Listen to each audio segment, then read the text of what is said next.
नमस्कार दोस्तों, इस वीडियो में मैं क्लास 12th फिजिक्स का चौथा चैप्टर वैद्युत धारिता को स्टार्ट करूंगा। यदि इससे पहले आप वो 3 चैप्टर को नहीं देखे हैं तो उसका लिंक मैं डिस्क्रिप्शन बॉक्स में डाल दूंगा।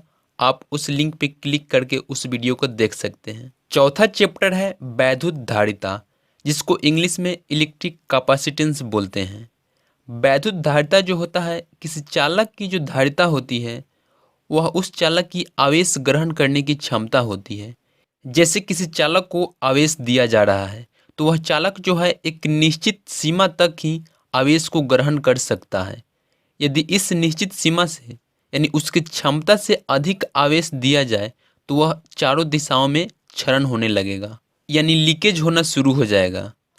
उदाहरण के लिए जैसे ये कोई वाटर टैंक है और जब इस टैंक में पानी भरा जाता है तो पानी का जो लेवल है धीरे धीरे बढ़ता जाता है और एक टाइम आता है जब पानी जो है पूरा भर जाता है और उसमें पानी डालते हैं भरने के बाद तो वह चारों दिशाओं में यानी चारों ओर फैलने लगता है।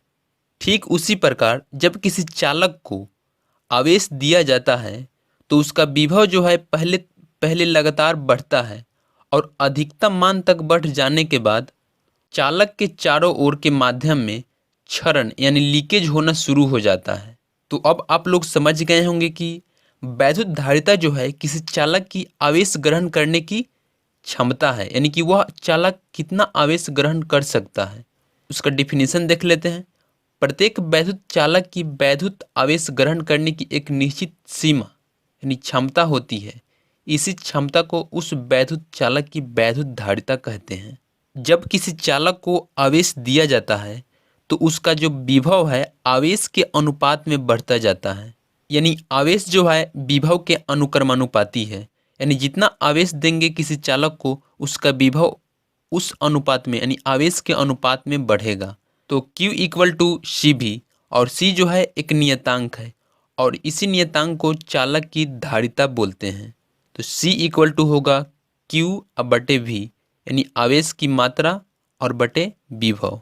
यानी किसी चालक की धारिता उस चालक को दिए गए आवेश के परिमाण तथा उस आवेश के कारण उसके विभव में होने वाली वृद्धि के अनुपात के बराबर होता है। धारिता अदिश राशि है और इसका मान जो है चालक की आकृति, आकार और चारों ओर के माध्यम और पास में रखे अन्य चालकों की उपस्थिति पर निर्भर करता है। जैसे किसी चालक की धारिता को बढ़ाना हो तो उस चालक के नज़दीक हम लोग अनावेशित चालक को रखते हैं और उसको पृथ्वी यानी अर्थ से कनेक्ट करते हैं, जिसको हम लोग संधारित्र बोलते हैं। इसको हम लोग आगे देखेंगे। वैद्युत धारिता का मात्रक इस फॉर्मूले से C इक्वल टू क्यू बटे वी। आवेश का जो मात्रक है कूलम है और विभव का जो मात्रक है वो वोल्ट है। तो कूलम पर वोल्ट को फैराड बोलते हैं, यानी वैद्युत धारिता का जो मात्रक है वो फैराड है। इसको आपको ध्यान में रखना है। इसे F से निरूपित करते हैं। एक फैराड चालक की धारिता का मतलब है उस चालक को 1 कूलम आवेश देने पर उसके विभव में 1 वोल्ट की वृद्धि हो रही है। यानी 1 कूलम आवेश देने पर 1 वोल्ट की यदि वृद्धि हो रही है विभव में तो उस चालक की जो धारिता होगी 1 फैराड होगी। फैराड जो है धारिता का बहुत बड़ा मात्रक है, इसलिए इसका छोटा मात्रक माइक्रोफैराड और पिकोफैराड में प्रदर्शित करते हैं। 1 माइक्रोफैराड इक्वल टू होता है 10⁻⁻6 फैराड और 1 पिकोफैराड इक्वल टू होता है 10⁻⁻12 फैराड। और धारिता का ये बीमीय सूत्र है m⁻⁻1 l⁻⁻2 t⁻4 a का स्क्वायर। इसको आपको याद रखना है। धारिता को समझने के बाद चलिए इस पर एक क्वेश्चन करते हैं। क्वेश्चन है किसी चालक को 500 माइक्रोकूलम आवेश देने पर उसके विभव में 250 वोल्ट की वृद्धि हो जाती है। चालक की धारिता ज्ञात कीजिए। यानी आवेश आवेश का वैल्यू दे दिया है और विभव का वैल्यू दे दिया है। तो इस फार्मूला से C इक्वल टू क्यू बटा वी, आवेश और वोल्ट का वैल्यू रखेंगे 500 अब बटे 250 इक्वल टू 2 माइक्रोफैराड। धारिता का जो वैल्यू आएगा C इक्वल टू 2 माइक्रोफैराड। तो चलिए नेक्स्ट बात करते हैं गोलीय चालक की धारिता। गोलीय चालक की धारिता कितना होता है। जैसे एक गोला है और इस पर Q आवेश जो है समान रूप से वितरित है और इसकी त्रिज्या A है। तो इस पे जो वैद्युत क्षेत्र होगा वो इस पृष्ठ के लंबवत होगा, इसके पृष्ठ के लंबवत होगा और वह त्रिज्या के दिशा में होगा। तो इस गोलीय कारण जो विभव होगा, जो हम लोग चैप्टर 3 में वैद्युत विभव में पढ़ चुके हैं कि गोलीय चालक की जो विभव होता है V इक्वल टू 1/4 Q/A, ये जो है इस गोलीय चालक की त्रिज्या है।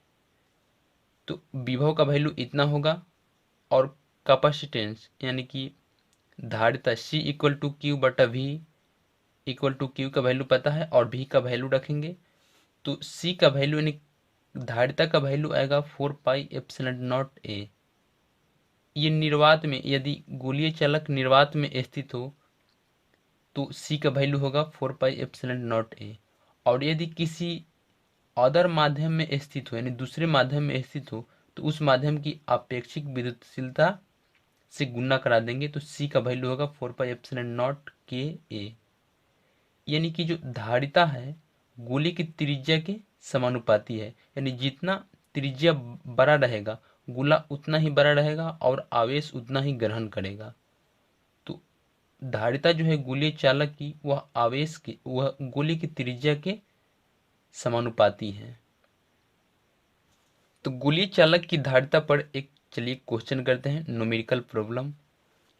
क्वेश्चन है पृथ्वी को 1.28 गुना 10⁴ किलोमीटर व्यास का गोलाकार चालक मानकर उसकी वैद्युत धारिता की गणना कीजिए।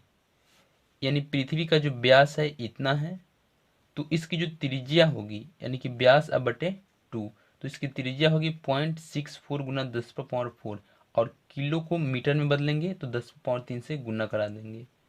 तो जैसे कि हम लोग अभी गोलीय चालक के कारण जो धारिता है, तो पृथ्वी जो है एक गोलीय चालक है, तो इसकी जो धारिता होगी C इक्वल टू 4πε0A। ये जो है पृथ्वी की त्रिज्या है और 4πε0 का जो वैल्यू होता है 1/9 गुना 10⁻9, क्योंकि हम लोग वैद्युत क्षेत्र में 1/4πε0 का जो वैल्यू होता था 9 गुना 10⁻9, वैसे ही इसमें हो जाएगा, उसके विपरीत हो जाएगा। 4πε0 यहाँ आएगा और 9 गुना 10⁻9 यहाँ आएगा।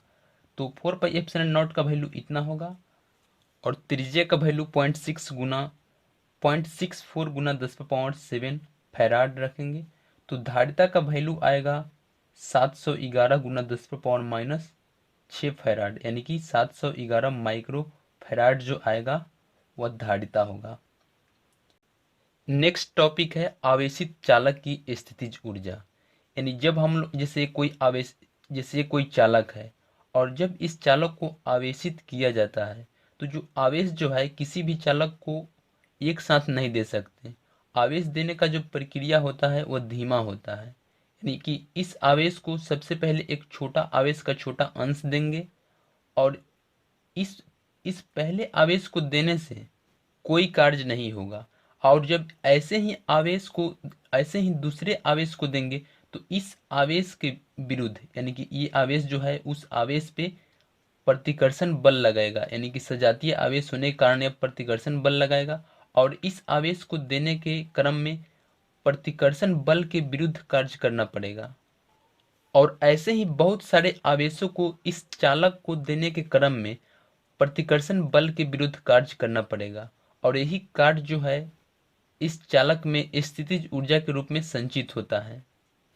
तो मान लेते हैं इस चालक को पहला आवेश Q डैश देते हैं, तो Q डैश आवेश देते हैं तो इसका विभव जो होगा V dash equal to Q dash बटा C। C डैश जो है धारिता है, ये चालक के लिए कांस्टेंट रहेगा यानी स्थिर रहेगा, धारिता सेम रहेगा। तो उसके बाद dq आवेश को देने में जो कार्य किया जाएगा dw equal to V dash अगुने dq, विभव अगुने आवेश। तो V डैश का वैल्यू रखेंगे तो dw equal to Q dash बटे C dq होगा। तो ऐसे ही Q आवेश देने में जो कुल कार्य होगा 0 से Q तक समाकलन करेंगे तो dw का समाकलन w होगा और 0 से Q का समाकलन इस दूसरे साइड में करेंगे तो इसका समाकलन आएगा Q डैश स्क्वायर बटे 2, तो W का वैल्यू होगा 1/2C और Q स्क्वायर यानी Q स्क्वायर बटे 2C, यानी कि W यानी कार्य जो होगा 1/2 Q स्क्वायर और बटे C। और एक कार्य जो है स्थितिज ऊर्जा के रूप में चालक में संचित रहेगा और स्थितिज ऊर्जा को U से डिनोट करते हैं। तो U इक्वल टू 1/2 Q² और बटे C होगा। और यदि Q का वैल्यू C भी रखें, यानी कि C भी रखें, तो U का वैल्यू होगा हाफ CV²। और यदि C का वैल्यू Q/V रखें, तो U का जो वैल्यू होगा हाफ QV। इन तीनों को आपको याद रखना है। इस पर एक न्यूमेरिकल प्रॉब्लम करते हैं।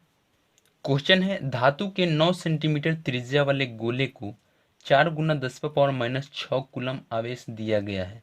आवेशित चालक की ऊर्जा ज्ञात कीजिए। यानी आवेशित चालक को आवेश दिया जाता है, तो आवेशित चालक की ऊर्जा ज्ञात करना है, यानी स्थितिज ऊर्जा ज्ञात करना है। तो आवेश का जो मात्रा है 4 × 10⁻⁶ कूलम, और गोले की जो त्रिज्या है ए इक्वल टू 9 सेंटीमीटर, यानी कि इसको मीटर में बदलेंगे तो 9 × 10⁻² मीटर होगा। तो जैसे कि हम लोगों को पता है कि गोलाकार चालक की जो धारिता होती है C इक्वल टू 4πε0 A, यानी ये जो है गोलाकार चालक की त्रिज्या है। तो त्रिज्या का वैल्यू हमको पता है 9 × 10⁻² मीटर, और 4πε0 का वैल्यू इतना होता है। तो धारिता जो होगा, उस चालक की जो धारिता होगा 10⁻11 फैराड। तो धारिता मालूम है और आवेश मालूम है, तो स्थितिज ऊर्जा यानी ऊर्जा इक्वल टू होगा, तो U इक्वल टू Q²/2C, जिसको हम लोग पीछे देख चुके हैं। तो Q का वैल्यू रखेंगे, C का वैल्यू रखेंगे 10⁻11, तो ये 8 दूनी 16 और ये होगा 10। तो ऊर्जा का जो यानी स्थितिज ऊर्जा का जो वैल्यू आएगा 0.8 जूल। अगला टॉपिक है, दो आवेशित चालकों को एक दूसरे से जोड़ने पर आवेशों का पुनर्वितरण। यानी ये दो चालक है A और B, दो चालक है, इस पर ये अभी अलग अलग हैं। तो A पर जो आवेश है Q1 और विभव V1 और इसका धारिता C1 है, और B पर जो आवेश है Q2 और विभव V2 और धारिता C2 है। तो इस पे Q1 पे यानी A पर चालक A पर जो आवेश होगा Q1 equal to C1 V1, और B पर जो आवेश होगा Q2 equal to C2 V2। और जब इन दोनों चालक को एक तार द्वारा आपस में जोड़ दिया जाता है, तो आवेश जो है एक चालक से दूसरे चालक में स्थानांतरित होने लगता है। और यह स्थानांतरण तब तक चलता है जब तक कि दोनों चालकों का विभव जो है समान ना हो जाए। दोनों आवेशों को चालक तार से जोड़ने के बाद दोनों आवेशों का जो उभयनिष्ठ विभव होगा V equal to Q1 + Q2, यानी टोटल आवेश जो होगा और बटे टोटल धारिता, वो जो होगा वो उभयनिष्ठ विभव होगा, यानी कि V equal to Q1 + Q2 बटा C1 + C2। अब Q1 और Q2 का वैल्यू रखेंगे तो उभयनिष्ठ विभव V इक्वल टू इतना होगा। चालक तार द्वारा दोनों चालकों को जोड़ने के बाद जो आवेश की मात्रा होती है दोनों चालकों पर, वो पहले आवेश के मान से भिन्न होता है। यानी कि किसी चालक में जो है आवेश की मात्रा बढ़ जाएगी और किसी चालक में आवेश की मात्रा घट जाएगी। तो मान लेते हैं कि दोनों चालकों को तार से जोड़ने के बाद चालक ए पर जो आवेश की मात्रा है Q1 है, और चालक बी पर जो आवेश की मात्रा है Q2 है, और तार से जोड़ने के बाद दोनों चालकों का विभव जो है उभयनिष्ठ है। तो Q1 का वैल्यू होगा C1V और Q2 का वैल्यू होगा C2V। आवेश Q1 और Q2 का अनुपात लेने पर Q1 और बटे Q2 का वैल्यू आएगा C1/C2। यानी इससे निष्कर्ष निकल रहा है कि चालकों को चालक तार द्वारा जोड़ने पर जो आवेश का पुनर्वितरण होता है उसका अनुपात चालकों के धारिता के अनुपात के बराबर होता है। उभयनिष्ठ विभव होने से भी कट जाएगा और आवेशों का जो अनुपात होगा वो धारिता के अनुपात के बराबर होगा। तो अब हम लोग जान चुके हैं कि जब दो चालकों को किसी चालक तार द्वारा आपस में जोड़ते हैं तो चालकों में जो है आवेश का स्थानांतरण होने लगता है, और यह आवेश की कितना मात्रा स्थानांतरण होता है, चलिए उसको जानते हैं। यानी स्थानांतरित आवेश की मात्रा कितनी है उसको चलिए निकालते हैं। तो मान लीजिए दो चालक है A और B, और आवेश जो है चालक ए से बी की ओर प्रवाहित हो रहा है। तो चालक ए पर शुरू में जो आवेश Q1 है, आवेश पुनर्वितरण के बाद Q1 डैश का जो वैल्यू होगा यानी शुरू के आवेश से कम होगा, क्योंकि आवेश जो है चालक ए से बी की ओर प्रवाहित हो रही है, तो आवेश की जो मात्रा है चालक ए में घटेगी और बी में बढ़ेगी। तो आवेश पुनर्वितरण जब हो जाता है तो Q2 डैश यानी Q2 डैश जो है आवेश जो है चालक बी के शुरू में जो आवेश है उससे अधिक होगी, और डेल्टा क्यू यानी आवेश की जो मात्रा है, कितना मात्रा स्थानांतरित हुई, delta Q equal to Q1 minus Q1 dash होगा। यदि Q2 डैश और Q2 को ले तो इसका वैल्यू भी डेल्टा क्यू इतना के बराबर ही आएगा, इसलिए हम लोग delta Q equal to Q1 minus Q1 dash ले रहे हैं। दोनों का जो वैल्यू होगा वो सेम ही होगा। तो चालक ए पर शुरू में जो आवेश है Q1 का वैल्यू होगा C1 और V1, यानी शुरू में जो चालक ए का विभव है V1 है और धारिता C1 है, तो Q1 का वैल्यू C1 V1 होगा, और माइनस Q1 डैश जो होगा यानी आवेश पुनर्वितरण के बाद जो विभव होता है दोनों चालक के लिए समान होता है, यानी उभयनिष्ठ विभव V होगा, और चालक ए की धारिता है C1, तो C1 V होगा Q1 डैश का वैल्यू। तो delta Q equal to C1 V1 minus C1 V का जो वैल्यू उभयनिष्ठ विभव का वैल्यू होता है C1 V1, इसको हम लोग पीछे देख चुके हैं, C1 V1 plus C2 V2 अब बटे C1 प्लस C2। तो C1 और प्लस C2 का लघुत्तम लेने पर और इसको गुना कराने के बाद C1 स्क्वायर और V1 स्क्वायर आएगा, जो ये प्लस में होगा और ये माइनस में होगा, ये दोनों सेम होगा, तो ये और ये जीरो हो जाएगा, और बचेगा C1 C2 और ये C1 C2 V2 और C1 C2 V1। तो C1 और C2 कॉमन लेंगे तो V1 माइनस V2 होगा, तो C1 और C2 अब बटे C1 प्लस C2 गुना V1 माइनस V2 जो होगा आवेश स्थानांतरित आवेश की मात्रा होगा। यानी दो चालकों को यदि किसी चालक तार द्वारा जोड़ा जाता है तो स्थानांतरित आवेश की जो मात्रा है डेल्टा क्यू इक्वल टू इतना होगी। आवेशों के पुनर्वितरण में जब आवेश उच्च विभव वाले चालक से निचले विभव वाले चालक में प्रवाहित होता है तो चालक पर उपस्थित आवेश और चालक को दिया गया आवेश के बीच प्रतिकर्षण बल लगता है, और प्रतिकर्षण बल कार्य करता है, और इस प्रतिकर्षण बल के विरुद्ध कार्य करना पड़ता है, और यह कार्य जो है यह निकाय द्वारा किया जाता है, किसी बाहरी स्रोत द्वारा नहीं किया जाता। इसलिए जो है निकाय की ऊर्जा में ह्रास होता है, और उसी ह्रास को निकालेंगे कि आवेश के पुनर्वितरण में ऊर्जा का कितना ह्रास होता है। चालकों को तार से जोड़ने से पहले चालक ए की जो स्थितिज ऊर्जा होगी E1 equal to half C1 V1 square, और चालक बी की जो स्थितिज ऊर्जा होगी U2 equal to half C2 VT square. तो कुल स्थितिज ऊर्जा जो होगी U equal to E1 plus E2, तो कुल स्थितिज ऊर्जा U equal to half C1 V1 का स्क्वायर प्लस C2 V2 का स्क्वायर। यानी चालकों को आपस में जोड़ने से पहले जो स्थितिज ऊर्जा होगी वो इतना होगी, और जब चालकों को तार द्वारा आपस में जोड़ दिया जाता है तो कुल धारिता जो होगी C इक्वल टू C1 अब प्लस C2, और दोनों चालकों का जो उभयनिष्ठ विभव होगा V इक्वल टू इतना होगा। तो कुल स्थितिज ऊर्जा यानी चालकों को आपस में जोड़ने के बाद जो कुल स्थितिज ऊर्जा होगी U dash equal to half C1 plus C2 और उभयनिष्ठ विभव का स्क्वायर। उभयनिष्ठ विभव का वैल्यू रखेंगे तो U डैश का जो वैल्यू आएगा इतना कैलकुलेशन करने के बाद half C1 V1 plus C2 V2 का होल स्क्वायर और बटे C1 प्लस C2। चूंकि चालकों को जोड़ने के बाद जो है ऊर्जा का ह्रास होता है, इसलिए U माइनस यू डैश जो होगा ऊर्जा परिवर्तन, इसलिए ऊर्जा परिवर्तन delta U equal to U minus U dash. U dash जो है U की वैल्यू से कम होगा, क्योंकि यह चालक को आपस में जोड़ने के बाद जो कुल ऊर्जा है, कुल स्थितिज ऊर्जा है U डैश है।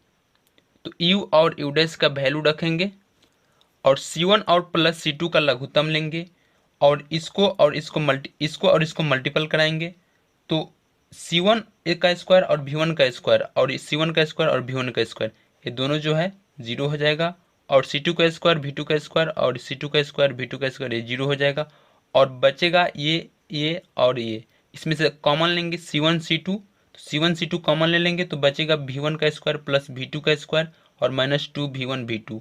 ये जो है V1 माइनस V2 का स्क्वायर है, तो फाइनली जो ऊर्जा में ह्रास आएगा, ऊर्जा परिवर्तन आएगा, delta U equal to half C1 C2 बटा C1 plus C2 into V1 minus V2 का होल स्क्वायर।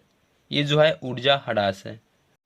चालकों को जोड़ने पर जो आवेश का पुनर्वितरण होता है उस पर एक न्यूमेरिकल प्रॉब्लम करते हैं। चलिए, क्वेश्चन है विद्युत रोधी धातु के दो गोले जिनकी धारिताएं 3 माइक्रोफैराड तथा 5 माइक्रोफैराड है और उसकी जो विभव है यानी 3 माइक्रोफैराड का जो विभव है 300 वोल्ट है और 5 माइक्रोफैराड वाले गोले की जो विभव है वो 500 वोल्ट है कि विभव तक आवेशित किए गए हैं। इन्हें एक तार द्वारा जोड़ने पर प्राप्त उभयनिष्ठ विभव, प्रत्येक गोले पर आवेश तथा ऊर्जा की हानि की गणना कीजिए। यानी यदि आप वीडियो जो है अच्छे से देखे होंगे तो ये बहुत ही सिंपल क्वेश्चन है, आप आसानी से सोल्व कर सकते हैं। यानी चालक को जो तार से जोड़ने के बाद जो उभयनिष्ठ विभव होता है वो निकालना है और गोले पर आवेश कितना होगा वो निकालना है और ऊर्जा की हानि निकालनी है। क्वेश्चन में धारिता C1 C2 दिया है और विभव V1 V2 दिया है। तो C1 और C2, C1 का वैल्यू है 3 माइक्रोफैराड, 3 गुना 10⁻⁻6 फैराड होगा और C2 का वैल्यू है 5 माइक्रोफैराड यानी 5 गुना 10⁻⁻6 फैराड होगा। चालकों को आपस में जोड़ने से पहले जो स्थितिज ऊर्जा होगी यानी पहले चालक की स्थितिज ऊर्जा होगी हाफ C1 V1 का स्क्वायर। C1 और V1 का वैल्यू पता है और रखेंगे तो उसका E1 यानी स्थितिज ऊर्जा का वैल्यू आएगा 135 गुना 10⁻³ जूल। और वैसे ही चालक दो की जो स्थितिज ऊर्जा होगी half C2 V2 square. C2 और V2 पता है, उसका वैल्यू रखेंगे तो 625 गुना 10⁻³ जूल जो आएगा वो स्थितिज ऊर्जा होगा दूसरे गोले की। तो चालकों को आपस में जोड़ने से पहले जो कुल स्थितिज ऊर्जा होगी E1 प्लस E2, E1 और U2 का वैल्यू रखेंगे यानी 760 गुना 10⁻³ जूल जो होगा उसकी कुल स्थितिज ऊर्जा होगी। जब चालकों को आपस में चालक तार द्वारा जोड़ देते हैं तो जो चालक की जो उभयनिष्ठ विभव होगी V इक्वल टू इतना होगी। C1 V1 और C2 V2 का वैल्यू जो है पता है, उसका वैल्यू रखेंगे तो उभयनिष्ठ विभव जो आएगा इतना कैलकुलेशन करने के बाद 425 वोल्ट। अब वीडियो को पॉज करके इस कैलकुलेशन को आप देख लीजिएगा। चालकों को आपस में जोड़ने के बाद पहले गोले पर जो आवेश होगा Q1 equal to C1 V जो है उभयनिष्ठ विभव है और C1 का वैल्यू पता है और V का वैल्यू पता है, तो C1 और V का वैल्यू रखेंगे तो Q1 का जो वैल्यू आएगा 1275 माइक्रो कूलम। और वैसे ही दूसरे गोले पर जो आवेश होगा Q2 equal to C2 V, C2 और V का वैल्यू रखेंगे तो Q2 का वैल्यू आएगा 2125 माइक्रो कूलम। यानी क्वेश्चन में बोला है उभयनिष्ठ विभव निकालने के लिए तो ये निकाल दिए और जोड़ने के बाद जो गोले पर आवेश होगा Q1 Q2 दोनों गोले पर आवेश होगा उसकी मात्रा निकालने के लिए बोला था तो वो भी निकाल दिए। अब निकालना है ऊर्जा की हानि, ऊर्जा कितनी हानि हो रही है, ऊर्जा की कितनी हानि हो रही है, चलिए उसको निकालते हैं। चालकों को आपस में जोड़ने पर कुल ऊर्जा जो होगी U dash equal to half C1 plus C2, ये कुल धारिता है दोनों चालकों का और उभयनिष्ठ विभव V स्क्वायर। तो U dash equal to C1 और C2 का वैल्यू रखेंगे और V स्क्वायर V का वैल्यू रखेंगे और इसका कैलकुलेशन करेंगे तो U डैश का जो वैल्यू आएगा 722.5 गुना 10⁻³ जूल। तो ऊर्जा हानि delta U equal to U minus U dash, U और U डैश का वैल्यू निकाल लिए हैं और U का वैल्यू रखेंगे और U डैश का वैल्यू रखेंगे और दोनों को घटाएंगे तो डेल्टा U यानी ऊर्जा हानि आएगा 37.5 गुना 10⁻³ जूल। क्वेश्चन में बोला था उभयनिष्ठ विभव यानी उभयनिष्ठ विभव का वैल्यू आया 425 और जोड़ने के बाद जो दोनों चालक पर आवेश है Q1 इक्वल टू 1275 और Q2 इक्वल टू 2125 माइक्रोकूलम होगा, दोनों माइक्रोकूलम में है और ऊर्जा हानि इतना है। वीडियो को पॉज करके खुद से जरूर ट्राई कीजिएगा। चालक की धारिता और आवेशित चालक की स्थितिज ऊर्जा के बारे में पढ़ने के बाद इस चैप्टर की सबसे इम्पोर्टेंट टॉपिक संधारित्र यानी जिसको इंग्लिश में कैपेसिटर बोलते हैं उसके बारे में बात करेंगे। इस टॉपिक के बारे में आप अच्छे से सुनिएगा और इस पर न्यूमेरिकल प्रॉब्लम अच्छे से कीजिएगा क्योंकि ये बहुत इम्पोर्टेंट टॉपिक है। तो चलिए समझते हैं संधारित्र क्या होता है। मान लीजिए यदि किसी चालक की धारिता को बढ़ाना है, यानी आवेश ग्रहण करने की क्षमता को बढ़ाना है, तो दो तरीके से हम लोग चालक की धारिता बढ़ा सकते हैं। पहला है चालक का आकार बढ़ाकर और दूसरा है चालक का विभव कम करके। क्योंकि जो धारिता होता है वह विभव के व्युत्क्रमानुपाती होता है, और यदि विभव को कम करे तो धारिता जो है बढ़ेगा। और यदि चालक के आकार को बिना बढ़ाए चालक के विभव को कम करके चालक की धारिता को बढ़ाने की प्रक्रिया को संधारित्र कहते हैं। तो संधारित्र की परिभाषा से संधारित्र किसी चालक के आकार में परिवर्तन किए बिना उसका विभव कम करके चालक की धारिता बढ़ाने की प्रक्रिया को संधारित्र कहते हैं। यानी संधारित्र एक छोटे से क्षेत्र में वैद्युत आवेश और वैद्युत ऊर्जा की अधिक मात्रा को संचित रखने का एक साधन है। तो चलिए समझते हैं संधारित्र का कार्य सिद्धांत, यानी संधारित्र किस सिद्धांत पे कार्य करता है।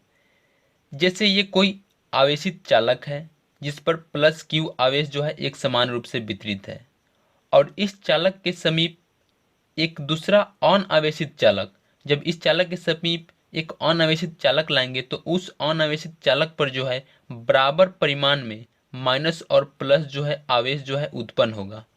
यानी कि प्लस साइड की ओर जो है माइनस आवेश उत्पन्न होगा और अदर साइड में जो है प्लस आवेश उत्पन्न होगा। और इस अनावेशित चालक के कारण ये जो आवेशित चालक है इसका विभव जो है कम हो जाएगा। विभव कम होने का वजह है इस अनावेशित चालक पर माइनस आवेश का उत्पन्न होना। माइनस, अब आप सोचेंगे माइनस आवेश और प्लस आवेश जो है दोनों बराबर परिमाण में है, क्योंकि माइनस आवेश जो है इस चालक के इसके कंपेयर में बहुत समीप में है। यानी माइनस आवेश जो है प्लस आवेश की तुलना में इस चालक से पास में है, और इसलिए जो है इसका इफेक्ट जो है प्लस से ज़्यादा होगा। और जब इस अनावेशित चालक को पृथ्वी से कनेक्ट करते हैं तो इस आवेशित चालक का जो विभव है और भी कम हो जाता है, क्योंकि पृथ्वी से जो है ऋणात्मक आवेश इस अनावेशित चालक पे जाता है और इस प्लस आवेश को जो है निरस्त कर देता है, और सिर्फ ऋणात्मक आवेश रहता है जो इस विभव को और कम कर देता है। क्योंकि इसके कंपेयर में प्लस आवेश का भी इफेक्ट था, इसलिए इस पे जो है विभव इसके कंपेयर में कम प्रभावी था।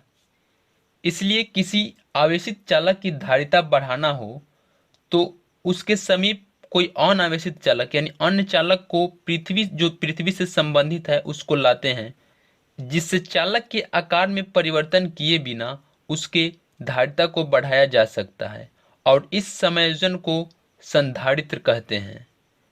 यानी बिना आकार में परिवर्तन किए किसी चालक की धारिता को बढ़ाने की प्रक्रिया संधारित्र कहलाती है। तो इस संधारित्र दो चालकों से मिलकर बना है, और इस दोनों चालकों पर जो है आवेश का परिमाण बराबर है, और इसकी जो दिशा है, दोनों आवेश की जो दिशा है वो विपरीत है। यानी ये पॉजिटिव चार्ज है और ये नेगेटिव चार्ज है, और दोनों का परिमाण जो है बराबर है। यदि इन चालकों के बीच यदि विभवांतर v है तो इस संधारित्र की जो धारिता होगी C equal to Q/V। Q जो है दोनों आवेशों का जो परिमाण है वो बराबर है, तो Q जो है किसी एक चालक पर जो है आवेश का परिमाण और बटा V, यानी इन दोनों चालकों के बीच विभवांतर। और यदि दोनों चालकों के बीच विभवांतर V इक्वल टू 1 है तो C का जो वैल्यू होगा C इक्वल टू Q होगा। यानी किसी संधारित्र की धारिता उस आवेश के बराबर होती है जो संधारित्र के किसी भी एक चालक को देने से उनके बीच 1 वोल्ट विभवांतर स्थापित कर दे। यानी यदि किसी दोनों चालक में से किसी भी चालक को 1 कूलम का आवेश दे रहे हैं, और यदि उन चालकों के बीच जो विभवांतर 1 वोल्ट यदि हो जाता है तो C यानी धारिता जो होगा 1 फैराड होगा। संधारित्र की धारिता का मात्रक भी फैराड होता है, और संधारित्र को परिपथ में संकेत ऐसे दर्शाते हैं, इस प्रकार के संकेत से परिपथ में संधारित्र को दर्शाते हैं। संधारित्र को अच्छे से समझने के बाद अब समझते हैं संधारित्र के प्रकार। संधारित्र जो है 3 प्रकार के होते हैं। पहला है समांतर पट्टिका संधारित्र, पैरेलल प्लेट कैपेसिटर। इस संधारित्र में दोनों पट्टिकाएं समतल और एक दूसरे के समांतर होती है। यानी इसमें जो है एक दो प्लेट होता है जो एक दूसरे के समांतर होता है और ये दोनों समतल होता है।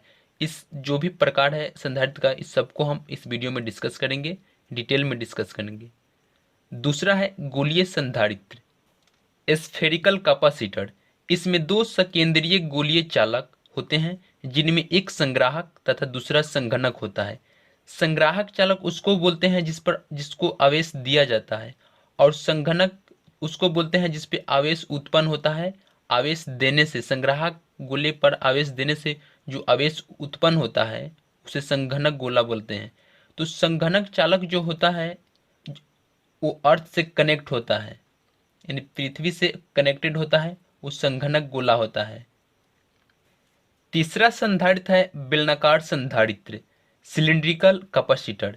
इसमें दो समाक्षीय बेलनाकार चालक होते हैं जिनमें एक संग्राहक तथा दूसरा संघनक होता है। यानी कि दो बेलन होता है जिसका अक्ष जो होता है वो समान होता है, और एक संघनक और एक संग्राहक होता है। तो इस तीनों जो संधारित्र है इसकी धारिता को चलिए अब डिटेल में डिस्कस करते हैं कि इसकी धारिता कितनी होगी। संधारित्र के पहला प्रकार समांतर प्लेट संधारित्र की धारिता क्या होगी, चलिए उसको निकालते हैं।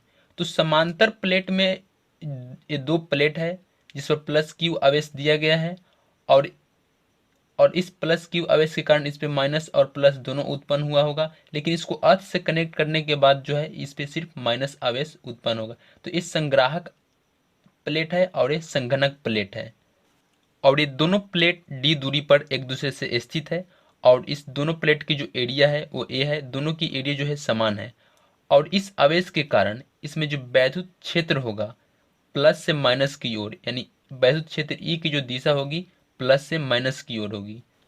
और दोनों प्लेटों के बीच कोई परावैद्युतांक पदार्थ नहीं भरा गया है, ये निर्वात है, इसमें सिर्फ वायु है।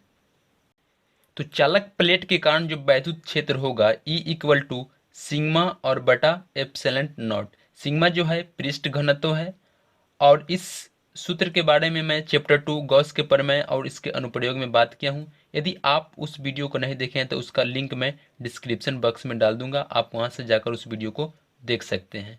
तो सिग्मा का वैल्यू होगा Q और बटा ए एप्सिलॉन नॉट, यानी कि E का वैल्यू होगा Q बटा ए एप्सिलॉन नॉट। और यदि दोनों प्लेटों के बीच विभवांतर V है तो E का जो यानी वैद्युत क्षेत्र का वैल्यू होगा E इक्वल टू V/D।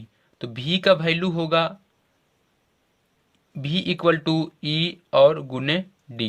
तो E का वैल्यू रखेंगे तो V का वैल्यू होगा Q/A एप्सिलॉन नॉट और गुने D। तो संधारित्र की धारिता होगी C equal to Q/V। V का वैल्यू पता है तो Q/V का वैल्यू रखेंगे, तो Q से Q कट जाएगा और C का वैल्यू आएगा एप्सिलॉन A और बटा D। तो ये समांतर प्लेट संधारित्र की धारिता है। और यदि इस दोनों प्लेटों के बीच यदि K परावैद्युतांक का कोई परावैद्युतांक भर दिया जाए तो C यानी धारिता का जो वैल्यू होगा K एप्सिलॉन A/D। इस सूत्र से यह निष्कर्ष निकल रहा है कि समांतर प्लेट संधारित्र को जो धारिता है वह प्लेट के क्षेत्रफल के समानुपाती है, यानी प्लेट की क्षेत्रफल बढ़ाएंगे तो धारिता बढ़ेगा, और दोनों प्लेटों के बीच की दूरी के व्युत्क्रमानुपाती है, यानी धारिता को बढ़ाने के लिए दोनों प्लेटों को पास पास रखना है। और धारिता माध्यम के परावैद्युतांक के अनुक्रमानुपाती है, यानी धारिता बढ़ाने के लिए दोनों प्लेटों के बीच ऐसा माध्यम रखना है जिसका परावैद्युतांक अधिक हो। तो इसको आपको याद रखना है कि धारिता जो है क्षेत्रफल और दूरी और परावैद्युतांक पे निर्भर करता है। दूसरा केस है जब समांतर प्लेट संधारित्र की धारिता जबकि उसकी प्लेटों के बीच का स्थान परावैद्युत से आंशिक रूप से भरा हो, यानी कि ये जो प्लेटों के बीच जो स्थान है इसको कंप्लीटली भरा नहीं गया है, सिर्फ आंशिक रूप से भरा गया है परावैद्युतांक से। तो फिर से ये दो समांतर प्लेट है जिसकी एरिया A है और दोनों के बीच की दूरी D है, और इस पर आवेश जो है प्लस Q और माइनस Q है, और इन दोनों प्लेटों के बीच जो है T मोटाई का और K परावैद्युतांक का एक परावैद्युत पदार्थ रखा गया है। तो पहले मैं बता देता हूँ, परावैद्युत पदार्थ वह पदार्थ होता है जिससे यदि वैद्युत क्षेत्र गुजारा जाए तो उस पे माइनस और प्लस जो है आवेश समान मात्रा में उत्पन्न हो जाए, यानी कि पदार्थ जो है पोलराइज्ड हो जाए।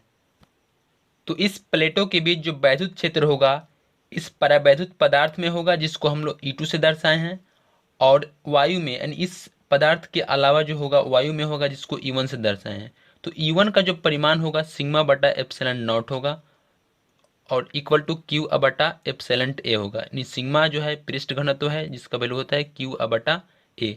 और परावैद्युत पदार्थ में यानी परावैद्युत प्लेट में जो वैद्युत क्षेत्र होगा E2 इक्वल टू सिग्मा बटा के एप्सिलॉन नॉट। के जो है इस परावैद्युत पदार्थ का परावैद्युतांक है, तो E2 का वैल्यू होगा क्यू बटा के एप्सिलॉन नॉट ए। इन दोनों प्लेट के बीच जो वैद्युत क्षेत्र है E1 और E2 उसका वैल्यू पता है, और दोनों प्लेटों के बीच जो विभवांतर होगा V इक्वल टू E1 अगुना डी आ माइनस टी। डी आ माइनस टी जो है जो वायु जिस स्थान में उपस्थित है उसकी जो दूरी है डी आ माइनस टी है। तो E1 जो है वायु में वैद्युत क्षेत्र है और टी जो है इस परावैद्युतांक का मोटाई है जो, और इसमें जो वैद्युत क्षेत्र है E2 है। तो V का वैल्यू होगा E1 का वैल्यू रखेंगे और डी आ माइनस टी, और प्लस E2 का वैल्यू रखेंगे क्यू बटा के एप्सिलॉन ए टी, और क्यू बटा एप्सिलॉन ए कॉमन लेंगे तो V का वैल्यू होगा क्यू बटा epsilon A D minus T plus T बटे के। तो संधारित्र की धारिता होगी C इक्वल टू क्यू बटा भी। V का वैल्यू रखेंगे तो एक Q से Q कट जाएगा, तो C का वैल्यू होगा एप्सिलॉन ए बटा D minus T into 1 minus 1 बटा के। यदि K का वैल्यू 1 रखें तो C का वैल्यू होगा एप्सिलॉन ए बटे डी, यानी कि K का वैल्यू 1 रखने का मतलब है कि जो प्लेटों के बीच जो माध्यम है वह वायु है, लेकिन K का जो वैल्यू होता है वो हमेशा 1 से बड़ा होता है, और 1 से बड़ा होने से यह 1 से जो वैल्यू आएगा 1 से छोटा आएगा, और इसलिए यह D में से निगेटिव यानी घटेगा। यानी कि किसी प्लेटों के बीच कोई भी परावैद्युत पदार्थ रखेंगे, आंशिक रूप से रखे हो या कंप्लीटली भरा हो, तो उसका धारिता जो है बढ़ जाएगा, क्योंकि दूरी घट जाएगा और दूरी घटने से धारिता जो है बढ़ता है। तो चलिए समांतर प्लेट संधारित्र की धारिता पर न्यूमेरिकल प्रॉब्लम करते हैं। क्वेश्चन है, एक समांतर पट यानी प्लेट वायु संधारित्र की धारिता 8 माइक्रोफैराड है। इसकी प्लेटों के बीच की दूरी आधी कर दी जाती है तथा प्लेटों के बीच का स्थान 5 परावैद्युतांक वाले माध्यम से भर दिया जाता है। इस स्थिति में संधारित्र की धारिता ज्ञात कीजिए। यानी क्वेश्चन में बोला है जब इस समांतर प्लेट संधारित है और जब इसमें वायु उपस्थित है यानी कोई भी परावैद्युतांक पदार्थ उपस्थित नहीं है, तो उसका जो धारिता है वो 8 माइक्रोफैराड है, और वायु में जो धारिता होता है एप्सिलॉन ए बटा डी होता है। और यदि इस प्लेटों के बीच कंप्लीटली यानी पूरा प्लेट में जो है जो स्थान है उसमें 5 परावैद्युतांक वाले यानी के इक्वल टू 5 परावैद्युतांक वाले माध्यम को भर दिया जाता है, और इसके बीच की जो दूरी है उसको आधा कर दिया जाता है, तो उसकी धारिता होगी C इक्वल टू के और एप्सिलॉन ए बटे डी बटा टू। डी बटा टू जो है दूरी को आधी कर दी जाती है, तो C का वैल्यू आएगा 2K एप्सिलॉन ए बटा डी। तो एप्सिलॉन ए बटा डी का वैल्यू जो है 8 माइक्रोफैराड है और K का वैल्यू जो है 5 है, तो C का वैल्यू होगा 2 गुना 5 गुना 8 यानी कि 80 माइक्रोफैराड जो होगा धारिता होगा जब प्लेट के बीच 5 परावैद्युतांक वाले माध्यम को भरा जाता है और उसकी प्लेटों के बीच की दूरी आधी कर दी जाती है तब। तो चलिए इस पर एक न्यूमेरिकल प्रॉब्लम करते हैं जिससे आपको अच्छे से समझ में आ जाए। क्वेश्चन है, एक समांतर प्लेट वायु संधारित्र की धारिता 2 माइक्रोफैराड है। जब इसकी प्लेटों के बीच की दूरी की 3/4 मोटाई की के परावैद्युतांक की प्लेट रखी जाती है तब संधारित्र की धारिता 4 माइक्रोफैराड हो जाती है। के का मान ज्ञात कीजिए। यानी ये समांतर प्लेट संधारित्र है और इसमें जब वायु उपस्थित होता है इस प्लेटों के बीच, तो उसकी धारिता जो है एप्सिलॉन ए बटा D equal to 2 microfarad question में दिया गया है। और जब इन प्लेट के बीच की दूरी के 3/4d यानी कि प्लेटों के बीच की दूरी के 3/4 मोटाई की के परावैद्युतांक का परावैद्युत पदार्थ रखा गया है, तो उसकी धारिता जो होगी 4 माइक्रोफैराड दिया है। तो सी का वैल्यू होगा एप्सिलॉन ए बटा D minus T into 1-1/k। तो सी का वैल्यू दिया है 4 माइक्रोफैराड और टी यानी मोटाई जो है 3/4d है, तो टी का वैल्यू रखेंगे 3d/4। डी को कॉमन लेंगे, तो डी को कॉमन लेने से एप्सिलॉन ए बटा डी इसका वैल्यू जो दिया है 2 माइक्रोफैराड दिया है, और -3/4 को यहाँ गुना कराएंगे तो 1-3/4 और माइनस माइनस प्लस 3/4 के होगा, और ये इक्वल टू 4 होगा। तो 2 से 2 दूनी 4 कटेगा, तो इसको इस साइड ले जाएंगे तो 1/2 इक्वल टू 1/4 यानी कि 4 माइनस 3 इक्वल टू 1/4 प्लस 3/4 के। तो इस समीकरण जो बन रहा है इससे जो k का वैल्यू आएगा k इक्वल टू 3 आएगा, यानी प्लेटों के बीच जो परावैद्युत पदार्थ है उसका परावैद्युतांक k इक्वल टू 3 है। समांतर प्लेट संधारित्र के प्लेटों के बीच एक परावैद्युत पदार्थ रखकर जो धारिता आ रही थी उसको हम लोगों ने निकाल लिया। लेकिन यदि समांतर प्लेट संधारित्र की प्लेटों के बीच एक से अधिक परावैद्युत पदार्थ रखा जाए जिसका परावैद्युतांक अलग अलग हो और मोटाई भी अलग अलग हो, तो उसकी धारिता कितना होगा इसको चलिए देखते हैं। तो इस सूत्र से C का जो वैल्यू होगा, धारिता का जो वैल्यू होगा, यदि एक से अधिक परावैद्युतांक रखते हैं तो एप्सिलॉन ए बटा D minus T1 plus T2 plus T3 यानी ये जो है मोटाई है जो भी परावैद्युत पदार्थ प्लेटों के बीच रखा है, और T1 बटा K1 प्लस T2 बटा K2 प्लस T3 बटा K3, K1 K2 K3 जो है इसका परावैद्युतांक है, परावैद्युत पदार्थ का परावैद्युतांक है। यानी यदि प्लेटों के बीच एक से अधिक परावैद्युत पदार्थ हो तो इस फॉर्मूला से उस संधारित्र की धारिता निकालेंगे। दूसरा केस है, यदि प्लेटों के बीच खाली स्थान को पूरा भर दिया जाए परावैद्युत पदार्थ से जिसकी मोटाई T1 T2 और T3 है, तो D जो होगा D equal to T1 plus T2 plus T3। तो इस फॉर्मूला से D का वैल्यू यदि रखें T1 plus T2 plus T3 और ये minus T1 plus T2 plus T3 जो है ये दोनों जीरो हो जाएगा और बचेगा सिर्फ ये, यानी कि C का जो वैल्यू होगा, धारिता का वैल्यू होगा एप्सिलॉन ए बटा T1 बटा K1 प्लस T2 बटा K2 प्लस T3 बटा K3, और ऐसे ही और अधिक परावैद्युत पदार्थ भरा हो, जैसे T4 भरा हो तो T4 बटा K4 होगा। तीसरा केस है, यदि प्लेटों के बीच T मोटाई की धातु की प्लेट रखी हो, यानी प्लेटों के बीच कोई भी चालक या धातु की प्लेट रखी हो, तो मैं आपको बता दूं कि धातु का जो परावैद्युतांक होता है वह इन्फिनिटी होता है। कोई भी चालक यदि प्लेट के बीच रखा हो तो उसका परावैद्युतांक जो है इन्फिनिटी होता है, और इस सूत्र से C इक्वल टू एप्सिलॉन ए बटे D minus T plus T बटा के का वैल्यू यदि इन्फिनिटी रखें तो ये वैल्यू जो है जीरो हो जाएगा और बचेगा सिर्फ C equal to epsilon A बटा डी माइनस टी। यानी यदि प्लेटों के बीच T मोटाई की धातु रखी जाए तो धारिता जो होगा एप्सिलॉन ए बटा डी माइनस टी। और यदि प्लेटों के बीच संपूर्ण आस्थान में सिर्फ धातु भर दिया जाए, यानी T मोटाई यानी पूरे D तक धातु भर दिया जाए, तो T का जो वैल्यू होगा वो T इक्वल टू D होगा, और D माइनस डी जीरो होगा, यानी कि C यानी धारिता जो है इन्फिनिटी होगा।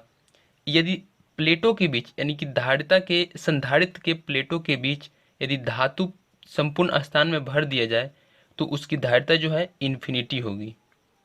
तो संधारित्र के प्लेटों के बीच आंशिक रूप से भरे जाने वाले परावैद्युत पदार्थ के बारे में मैंने जो भी बताया उसको आपको ध्यान में रखना है। संधारित्र का दूसरा प्रकार गोलीय संधारित्र की धारिता निकालेंगे। गोलीय संधारित्र की धारिता जब बाहरी गोला भूदृत रहता है, यानी कि AB एक गोलीय संधारित्र है जिसका सकेंद्रीय गोला A और B है। A जो है संग्राहक गोला है और B जो है संगणक गोला है।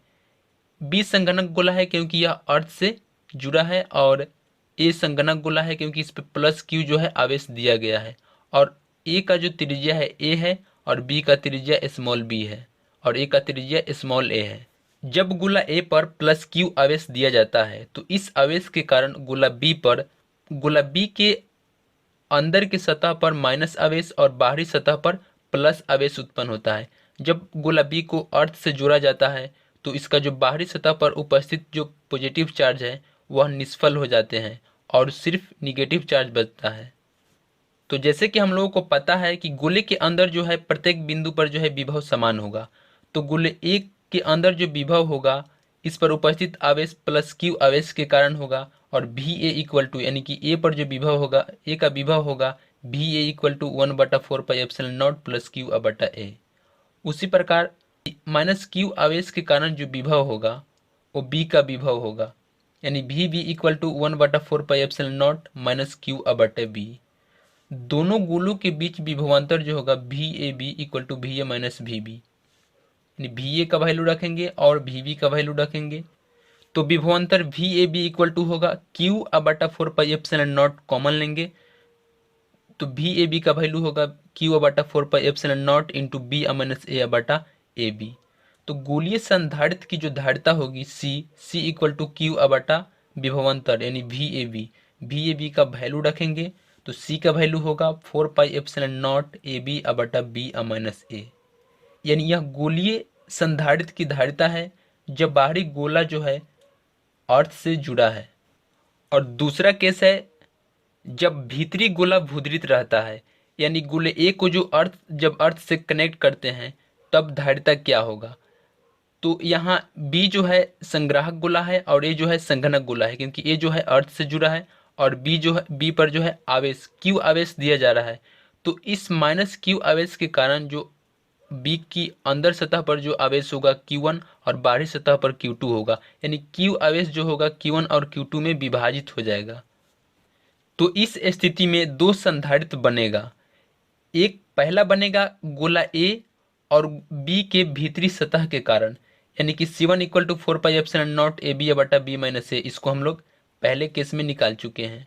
और दूसरा बनेगा गोले बी की बाहरी सतह तथा पृथ्वी से बनता है, बाहरी सतह और पृथ्वी से, तो C2 यानी कि गोला बी की बाहरी सतह से और पृथ्वी से जो बनता है धारिता C2 इक्वल टू 4πε0 जैसे गोलीय चालक के कारण जो वैद्युत धारिता होता है जिसके सतह पे आवेश होता है, तो जिसको हम लोग इसी वीडियो में पहले ही शुरू में निकाल चुके हैं, वही जो होगा C2 equal to 4πε0 B.